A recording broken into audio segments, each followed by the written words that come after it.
ওরে নবীর আশিক উম্মতের দল, আমার আল্লাহ তাআলা সূরাতুল আলে ইমরানের 185 নম্বর আয়াতের মধ্যে আমার আল্লাহ তাআলা বলেন, কুল্লু নাফসিন যায়িকাতুল মাউত, প্রত্যেকটা প্রাণীকে একদিন না একদিন মৃত্যুর স্বাদ গ্রহণ করতেই হবে।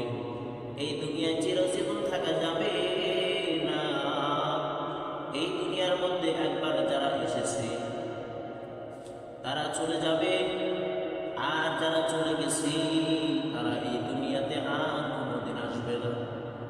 ওরে নবীর আশিক উম্মতের দল, এখন আমাদের প্রশ্ন হলো, ওরে মালিক,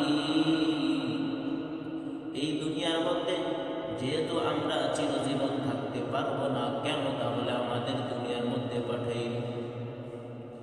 আল্লাহ তাআলা কুরআনুল কারীমের 29 নম্বর পারার 1 নম্বর পৃষ্ঠায় আমার আল্লাহ তাআলা সূরাতুল মুলকের মধ্যে জবাব দেন, আল্লাযী খালাকাল মাউতা ওয়াল হায়াতা লিয়াবলুয়াকুম আইয়ুকুম আহসানু আমালা।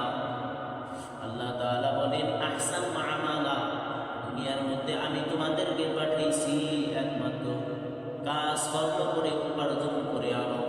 এখানে আহসানু আমালা বলতে আল্লাহ তাআলা তোমাদের ইবাদত বন্দেগী করার কথা আমার আল্লাহ তাআলা বলেছেন। ওরে নবীর আশিক উম্মতের দল, এই দুনিয়ার মধ্যে সমস্ত মানুষ হলো মুসাফির। আল্লাহ তাআলা সমস্ত মানুষকে দুনিয়ার মধ্যে মুসাফির বানিয়ে পাঠিয়েছে।